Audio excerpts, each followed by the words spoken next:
Welcome to the Conscious Radio Network. Become enlightened, have fun, and tell all your friends and family to share with everyone they know. You can watch us on YouTube and Rumble while following us on Facebook, or find us on X, Instagram, and TikTok. Our podcasts can be found on Libsyn, iHeart, Spotify, Apple Podcast, and more. Most of all, remember to go to our official website at consciousradionetwork.com for past episodes, future shows, and scheduling. We also want to welcome our international audience. Don't stop now. Enjoy the community. Subscribe or follow today.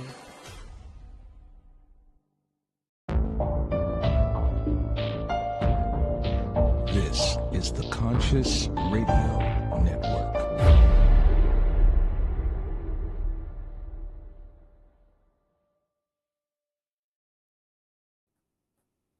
And good day, everybody, wherever you might be on this spaceship we call Earth. Welcome to Conscious Radio Network's the podcast series, The Seance. I'm your host, Reverend Dr. Paul Mekas. If this is your first time tuning in, please click subscribe, like, share, comment, and also don't forget to follow or listen wherever you listen to your podcasts. Today, we are joined by Aaron Scott, who brings nearly 2 decades of experience from Wall Street and a powerful perspective on the systems that shape our modern world. Drawn from both his professional journey and metaphysical insights, Aaron explores how identity and inherited beliefs are formed through society's structures.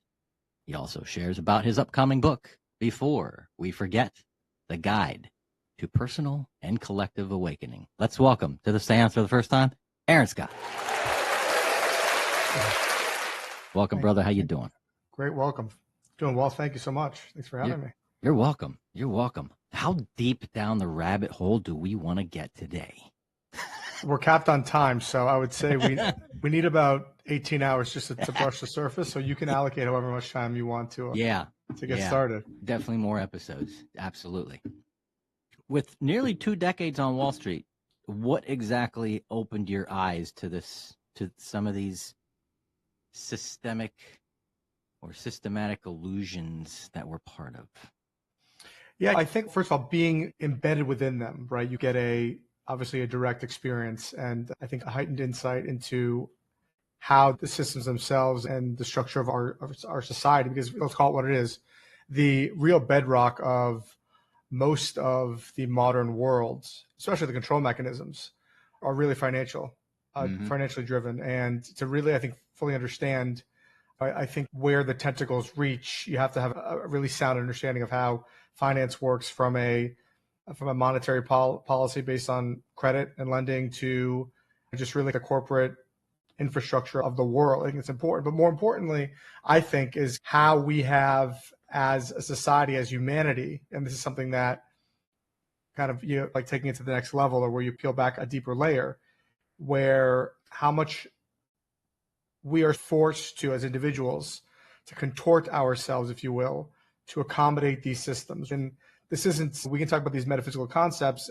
They're not really as woo-woo as people think that they are. It's my big effort with what I'm trying to show people, and that we have relegated the kind of spiritual, if you will, to like this transcendental realm. But in truth, if we're going to recognize and live in reality with the fact that we are spiritual beings existing in a material form, right? We have to also recognize that these metaphysical ideas are not existing in another realm. They're existing in this material realm as well. So anyway, the point is that these systems have a deep impact on how we all live our lives on a day-to-day basis, whether it's from a young age in the West, specifically, where we are all indoctrinated in this Prussian educational system model, which we got from, again, the Prussian model at the turn of the 20th century, which was implemented across the board by industrial capitalists like Rockefeller and Carnegie. Yeah. And again, no one's aware of this, but you're taught to conform. You're taught to digest information, never question. The natural rhythms of a child, the learning process is entirely cut off, segmented. You are forced to, in many ways, just fragment yourself. And nobody really talks about the psychological impact of that, or even what it does to a child's and then a grown-up's identity, where you are taught value, that you are valuable by the output, by the grade that you achieve, by the number of golden stars, by what your utility is. And what that tells the person rising through these ranks, right? And that doesn't stop when you graduate high school. It transcends into adulthood, and you have these people. So you get these people who are establishing their entire identity, their framework for their understanding of themselves, not by looking internally, but by seeking external gratification, by counting the material goods that they have, by looking at other people in the same way. So this is a really transcends many planes, but it's it's a deeper story. It's a deeper metaphysical story that people are not aware of. So a big part of, I know that I didn't directly answer your question with what made you, I've been looking into these stuff. I've been experiencing these things. I've been living these things for a couple of decades now, right? I think I had an awakening maybe in university, my first kind of experience into that, like dark night of the soul. And I've been building on it over the years. And really, I wanted to go out with a lot of my understanding and my kind of deep insights into a lot of these topics maybe about 10 years ago. But I did a litmus test, and I was like, I don't know if people are ready to go into these topics. Yeah. And it really wasn't until about, I think, 3 years ago or so, maybe like right after COVID, where people started, whatever it was, it snapped people awake. A lot of people woke up. And anyway, so I've really in the past 12 months, I've really embarked on this effort, and I've got my book coming out, Before We Forget, The Guide to Personal and Collective Awakening, which is really the amalgamation of, again, probably 10 years of kind of work that I've just threw together in the past year or so. You're definitely going to have to come back when the book is out. And we'll do it. Absolutely. Yeah. Absolutely. And the thing is, too, I think that a lot of this, like you said, too, a lot of this stems from the public education system. And see, that model's never changed. I mean, the Rockefellers and the Carnegies started it, and they originally started it because it was the Industrial Revolution. They couldn't find workers. So what did they do? They started an education system just to get the people educated to work in the factories and all these places. But since then, that model has been stagnant. It got even worse. So now I feel we have to start rebuilding the reinvent that wheel. Correct. And exactly. That's absolutely correct. I think you're seeing kind of seedlings of this around the globe. You're seeing, obviously, there's always been, I think, like a homeschooling effort, but that's also, I think, grown considerably in recent years. There's the community schooling model, but there are even quote unquote mainstream public schools that are now, private schools that are now incorporating other methodology where they're saying, look, kids shouldn't be sitting at a desk for 8 hours or whatever it is, 6 hours a day. They incorporate like 3 hours of playtime, experiential time. So there are people who are becoming aware. Now, maybe they're not obviously as awake and as aware as you and I are, but you can't really expect that. But you have to take what you can get on a smaller scale. But something that I also want to just bring up quickly, because I think this is missed with a lot of people in this space. Naturally, when people come to these understandings, have these revelatory experiences, start making connections, connecting the dots, if you will, right? There's the natural inclination to point the finger, to say, oh, there's this big conspiracy. There are people at the top that are controlling. And let's be clear, let's live in reality. There are people that have interests to keep a population dumbed down, to push certain efforts. However, I think that people miss the strength of the indoctrination, the strength of the psychological manipulation, the strength of the propaganda that goes on, to the point where, and this is, again, a big part of what my message is, even the people that we view as quote unquote successful, the guys who have excelled, the guys and gals who have excelled in society and have become billionaires and multimillionaires, and these same people are spiritually starved. These same people have fallen victim to the same methodology, to the same understandings of themselves. And what you'll hear is, even from the most quote unquote successful, they will echo the same things that many people in the awakened space are echoing, which is like, money doesn't buy happiness. It's really all about experience. It's about looking in. It's all about, but they've sold themselves the same lie and they've excelled. But it's the same misunderstanding. It's the same incorrect path, if you will. So the point is that the sort of sickness that pervades much of society is not relegated or should not be looked at as part of just like the people who don't excel in the world, the people who haven't made a lot of money, the people who feel marginalized. Yes, it shows itself very differently, but it scales across classes. It scales across races. It scales across religions. It scales across, and this is really like a very important message that I think is lost, because I think by default people look to just bucket everything, the good, the bad, the rich, the poor. It's not that simple. So it's a point I wanted to throw in there.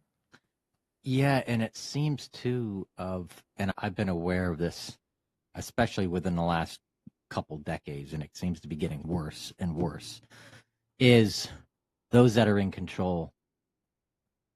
They put in all these distractions.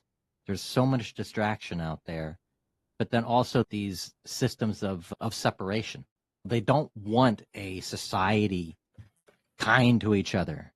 They want to segregate everybody in religion, to race, of sex,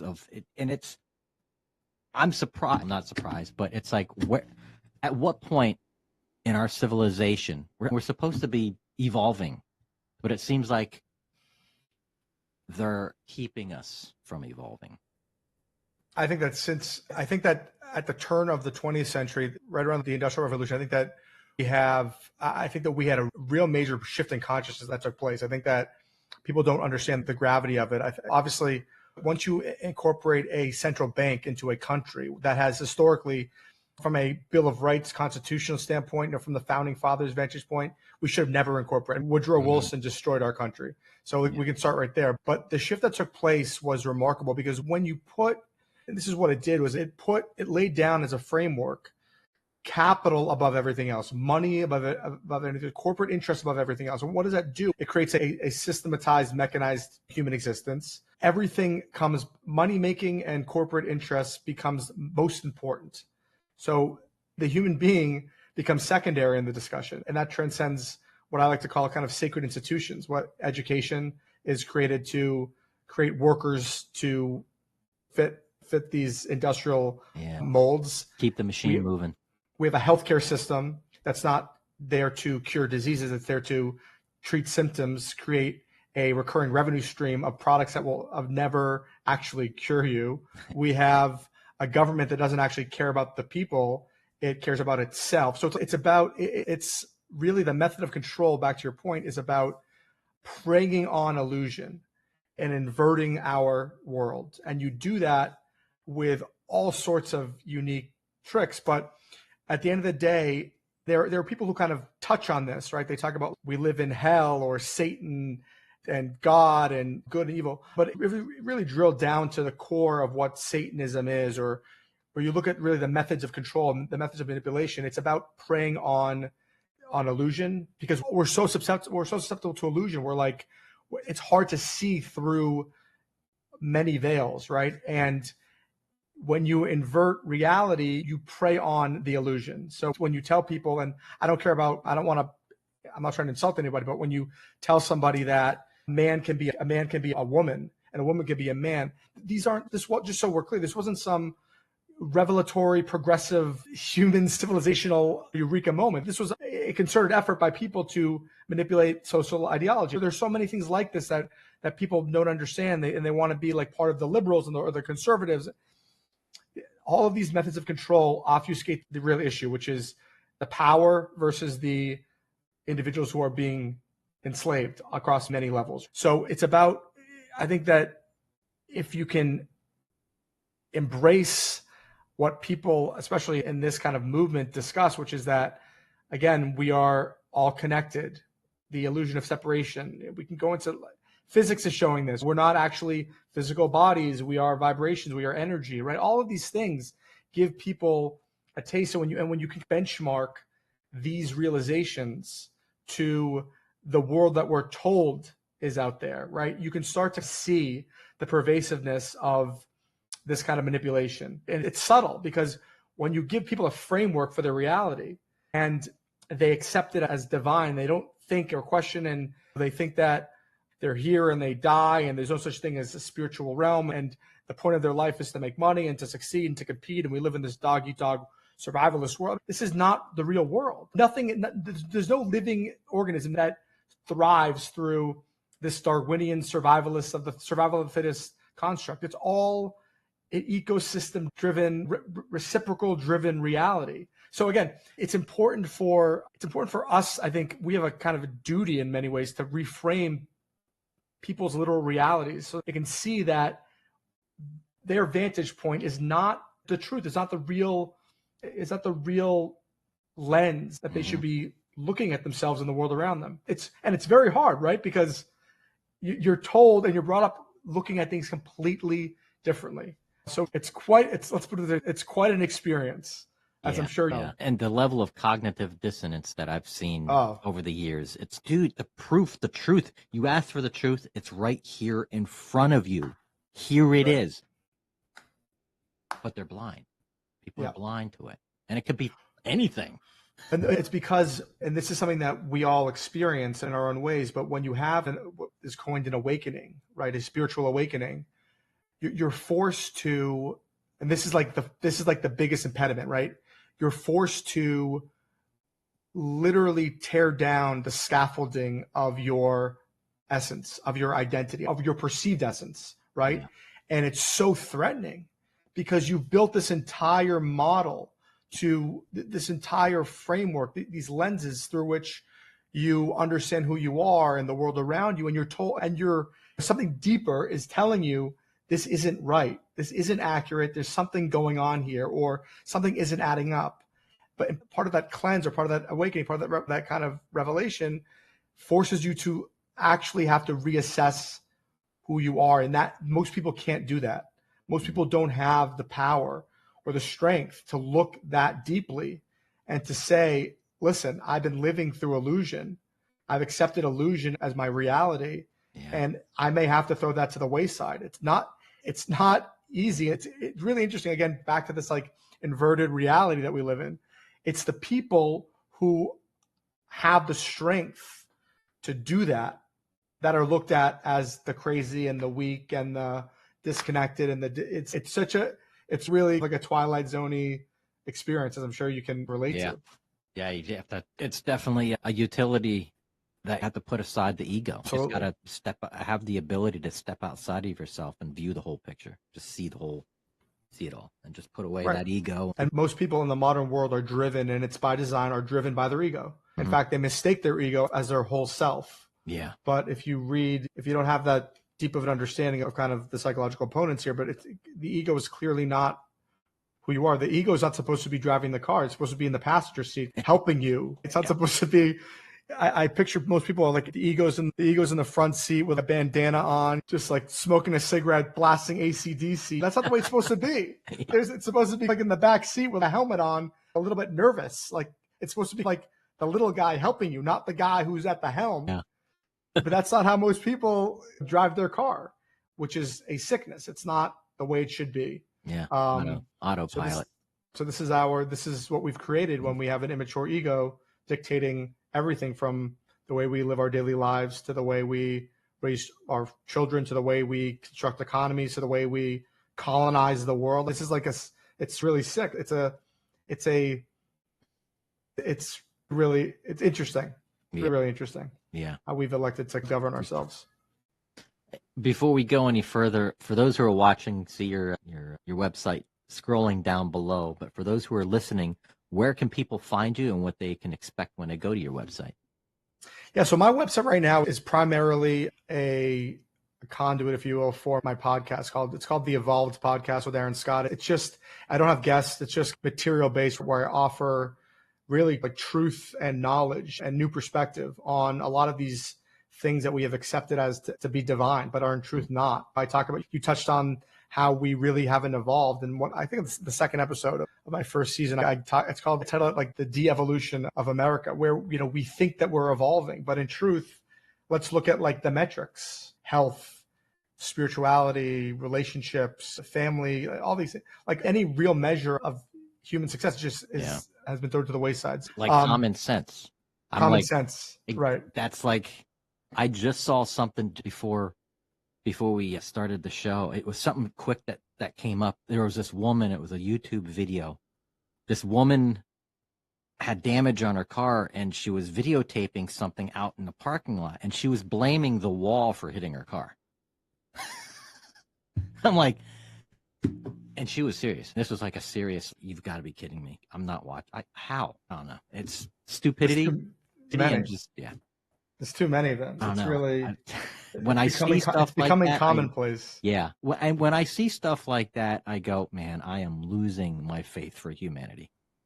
It's hard. And I'm like, I feel like you have to be, I think, innately optimistic when it comes to if you're going to push this. And I am, because I see how easy it is to flip the switch. Yeah. And to get people also, like, you have to believe that the truth is more powerful than darkness, that being true to yourself, living in reality will resonate more. But again, it's difficult to make sense of what to believe in. Also at the same time, because we really were thrown into this reality amid mass illusion, like we talked about before. People can be easily overcome by it. Yeah. But yeah, sorry. So the website is really before into that podcast, and then it's being developed shortly to accommodate my new book, which is coming out. So there'll be I think there'll be funnels to go there to set up either like consultative meeting type interactions with me. There'll be also additional materials that help people dive into more topics. I've got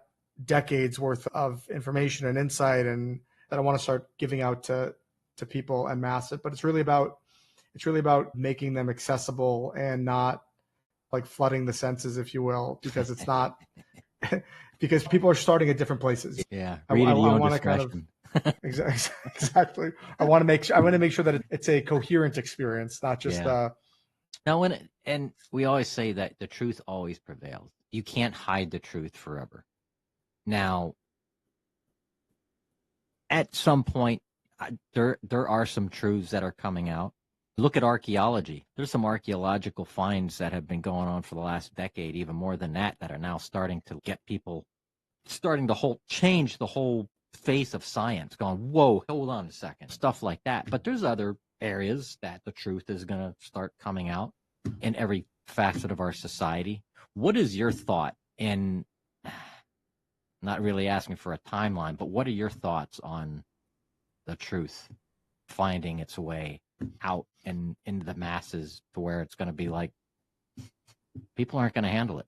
Some people aren't. Well, I think that there's this big discussion about this big idea of the topics around like the new earth and like reaching higher levels of consciousness. And obviously you've got these what is it, the book of Revelation and the apocalypse and all these different things. So there's all these kind of like discussions that point to something that's coming. But I think that I think many times we fall victim to these, again, otherworldly experiences and how these topics are going to manifest themselves in the real world.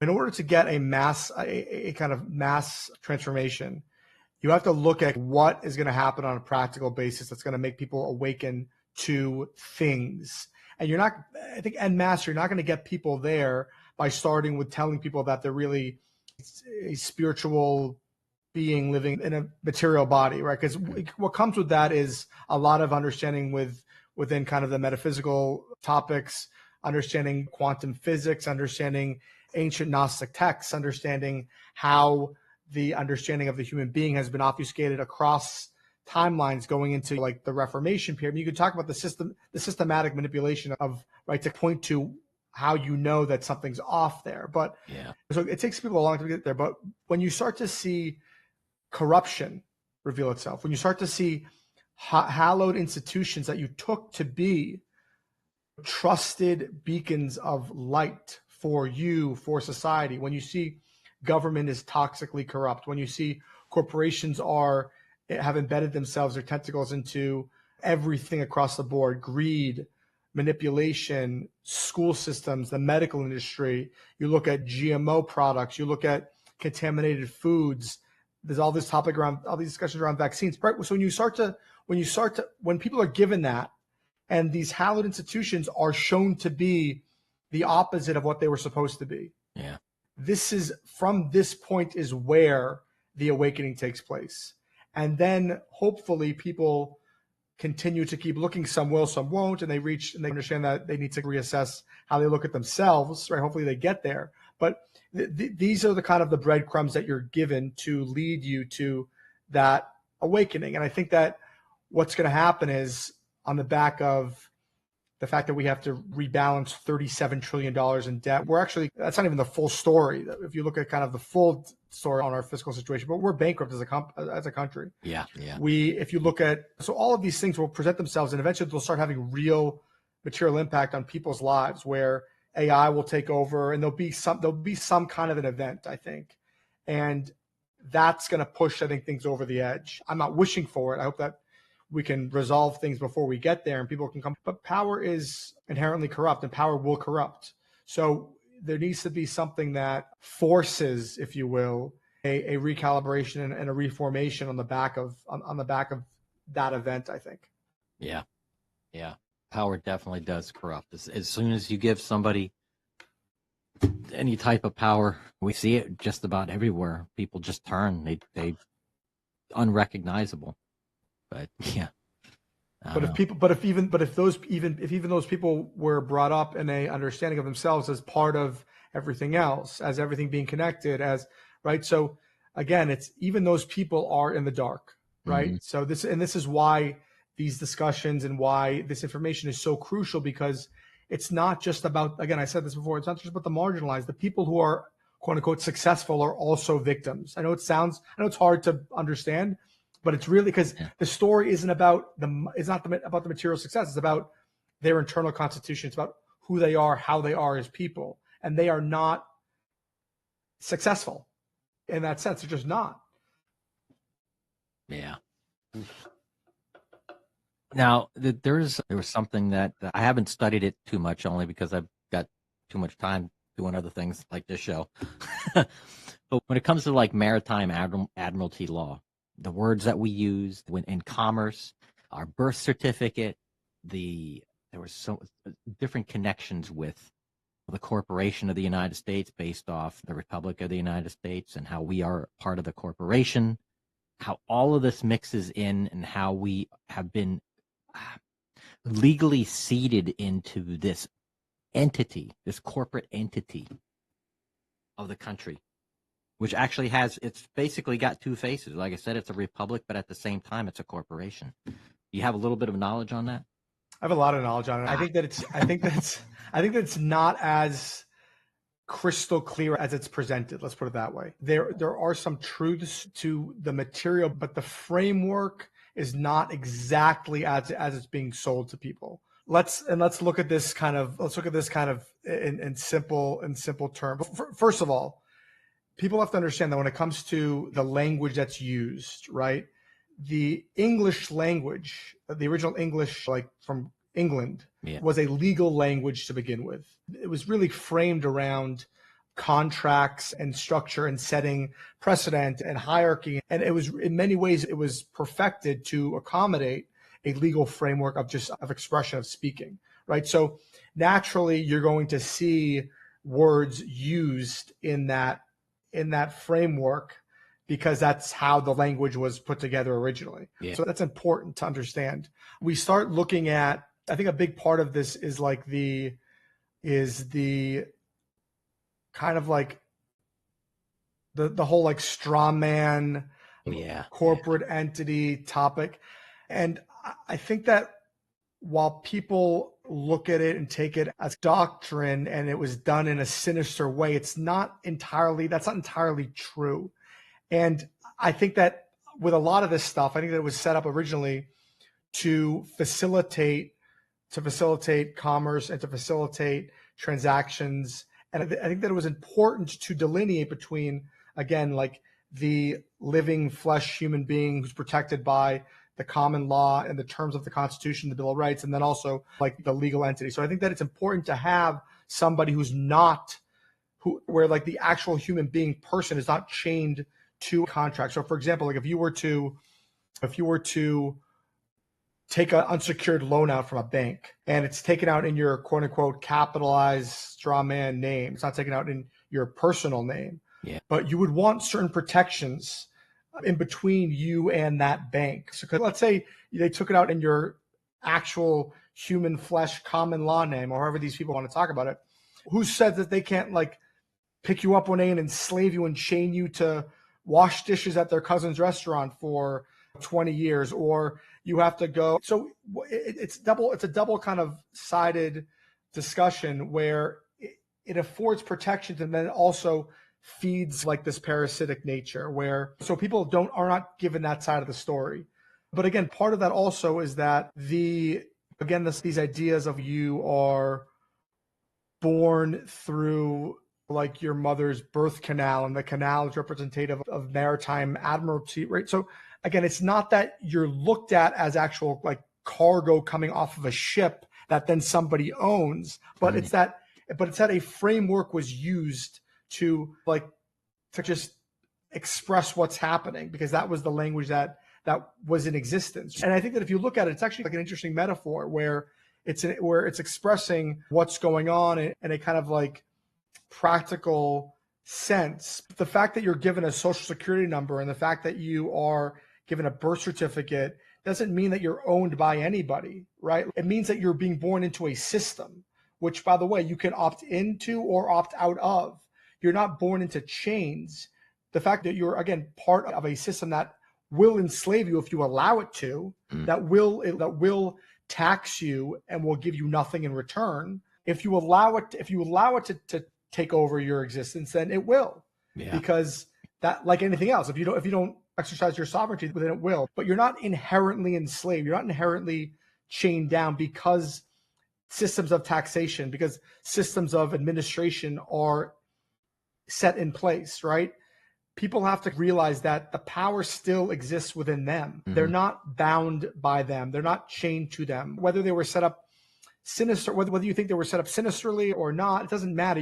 You still have the ability to remove yourself from that superstructure or anything else that's out there. So again, I don't want to dive so deep into it, because it's a very complicated discussion, and there are strong arguments for both sides of the discussion. But the point is that regardless of what you believe, you have the ability to transcend all of it whenever you want to. And people need to start doing that. People need to start opting out and not being lazy. And what was Pink Floyd's line? I've become comfortably numb.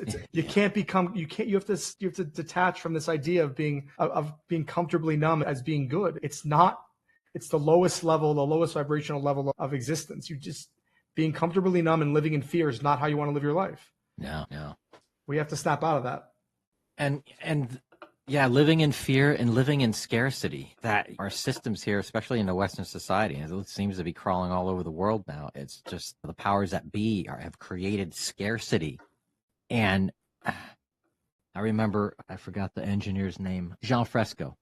He built the Venus Project, and I think it's based in South Florida, his organization. He presented this idea of creating a resource-based economy and moving away from the monetary-based system. And so, wow, it just seems so awesome. There are many different ways. There are really many different methods of exchange that we could employ. And by the way, the manufactured scarcity model is the engine of most economy. So in the modern era, and by the way, the manufactured scarcity doesn't just exist on like an exchange rate basis or on an exchange system basis with fiat currency. Yes, we obviously manufacture scarcity there. We have a controlled money supply, but we manufacture scarcity when it comes to natural resources as well. We have 8 countries that control the majority of the supply of oil, right? For example, the price of that oil is not based off of real supply-demand economics. It's based on the price that the majority owners set on that oil. And naturally, they're not going to set a fair market price based on the actual amount of it. I mean, it's prevalent all over the world. But they have the infrastructure to extract it. They have the refineries to refine it, and then they have the distribution to distribute it. So again, our resources are not the price that we pay for our resources, or even things that aren't our natural resources, like diamonds, for example. Diamonds are worthless. Yeah. I think there was a massive expose on De Beers, who was hoarding like hundreds of millions of dollars worth of diamonds in underground vaults. We're talking like the rarest type of diamonds, like 80 karat, completely pure VS, whatever the standard is that they use, everywhere, so that they could prop up the market. So again, these discussions transcend many things that we talk about, but we live within illusions, and capitalism specifically depends on illusions, and manufacturing scarcity is another illusion that helps drive and dictate commerce and the way that we look at the world. But if we didn't manufacture scarcity and we let people experience the abundance of this world for what it truly is, what a better way to improve people's lives, right? That to me is like one of the most sinister ways of controlling people, where you hoard the resources, where you detach people from the ability to become self-sufficient and live self-sustaining lives, and then push them into an economic framework model where you work your entire life from half of your waking, or for all of your waking hours. You give half of your income in taxes to a government that doesn't even use the money for things that they're telling you that they use it for. That money, all of that, by the way, I don't know if your listeners know this, but when you pay taxes, that money goes to pay off the interest on the Federal Reserve loans. Yeah. Okay. And who owns the Federal Reserve? It's not the public. It's not even our government. It's a private institution. So again, it's this system. When I talk about enslavement and control, it's through this financial model of enslavement where people don't even realize that they're being enslaved. And you talk to somebody, if you were to bring this to light and you were to say, look, you think that living your life and working towards this goal and accumulation and going in and you're working for yourself, and it's a beautifully orchestrated, manipulative structure that it's hard for people to grasp, because it's everything that you've taken to be divine and that's been sanctified in your mind. But in truth, it's dependent upon you not seeing the reality for what it is. I'm just waiting to the day that some of this technology gets unveiled. There's technology out there, and it's been out there. It's been out there since Nikola Tesla's times. But free energy, the free energy. Oh yeah. Market. And we know big oil has been suppressing a lot of this stuff. And even battery technology. Most of the oil companies own the patents to them. So I look at I in one of my episodes of my podcast, I've got this whole episode on inventions that were suppressed from society. I go into Nikola Tesla's tower. I go into guys like Stanley Meyer. I go into guys like all of these guys who came forward with revolutionary, innovative technologies. Yeah, that these guys were killed. Their technology was suppressed. Why? Because it couldn't be metered. Because it couldn't be monetized, and it couldn't be used to as another tentacle of this parasite to suck the lifeblood out of people. This is, by the way, the architecture of our economy.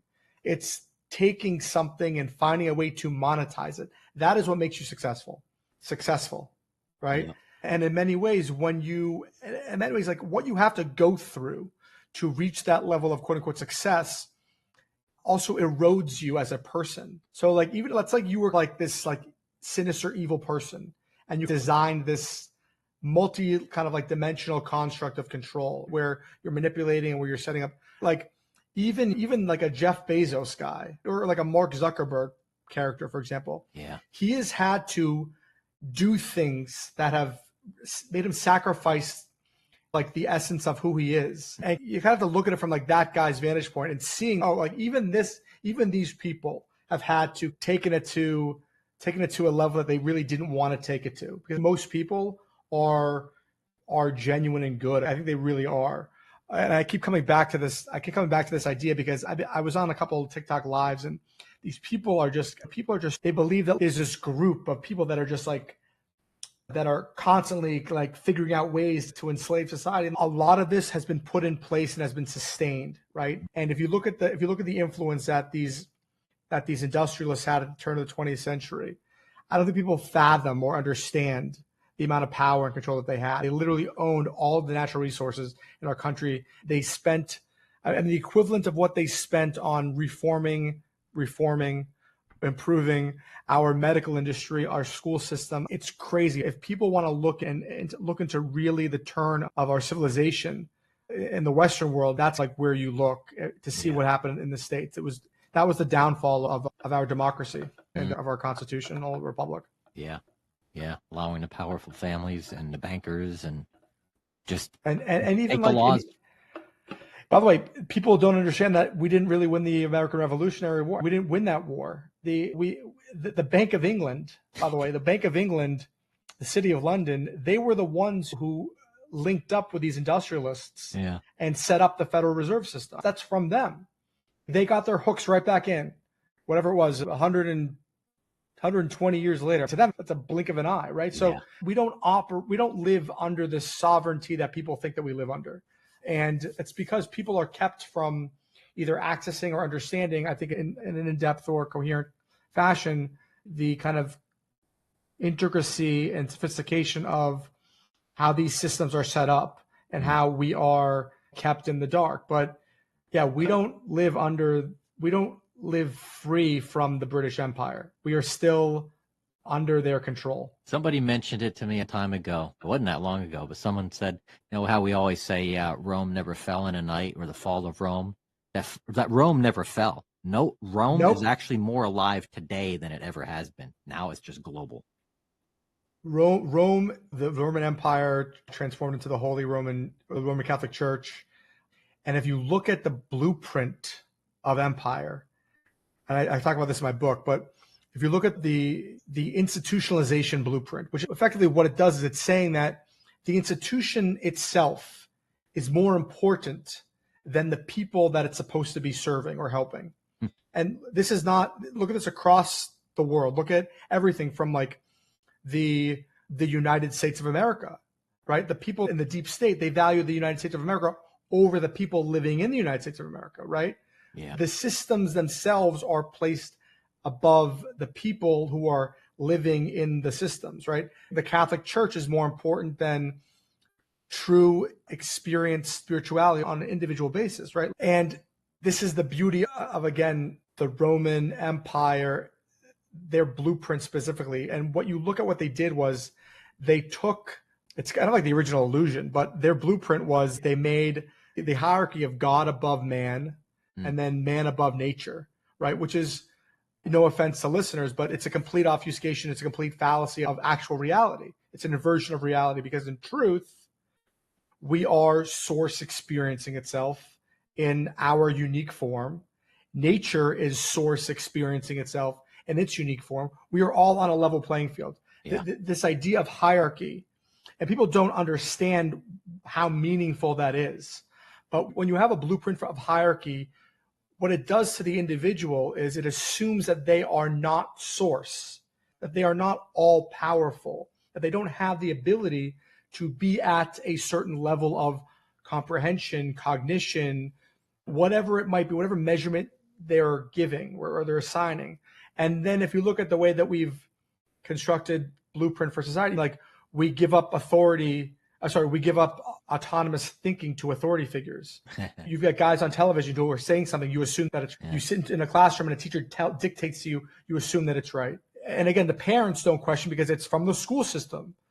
No parent knows where the school system gets the material from. I don't care what they tell you, but no parent sending their children to public school is intricately involved in where the information came from, who wrote it, who vetted it, whose interests are involved. But that's the original blueprint. That's where we first gave up our autonomy and where we were taught to, because we were told that we are not source, that we are not all powerful, when in truth, yes, we're limited. We're not all powerful, but we need to give ourselves the same respect that we deserve to, because, and that's, by the way, you get that respect when you live in actual reality, not through the illusions that are either manufactured or we assume to be our true reality, but they're just not. Yeah. Pulling yourself away from the game. Alan Correct. Watts always said. Yeah. Hard to do. Yeah. Yeah, it is. Yeah. It's awakening. It's definitely awakening. Before we wrap up the show, what do you have to offer our listeners or audience today as a takeaway? Some words of wisdom. Yeah, I think that this is important. I think that this is lost in a lot of these discussions, but a lot of people, when they talk about these, when they have discussions around these topics and they bring up truth, the kind of truth seekers, the truth tellers, the people that are looking to enlighten and inform, they're like, obviously people are excited about the information. They want to give wisdom and they want to do it to improve your life, just so that you are aware, because it's nice that's a very kind of empowering thing to do, to give somebody information for them to live in reality. But in truth, like any of these other topics, it's about reorienting people to the true power that they possess and how much they are in control of their lives if they just look at themselves a little bit differently. If they just reorient their way of life a little bit differently. And when you start to make subtle changes and you start to reorient and your perspective begins to shift, not because you were told that white was black or red was green. Yes, that gets important information, but it's about the deeper dive.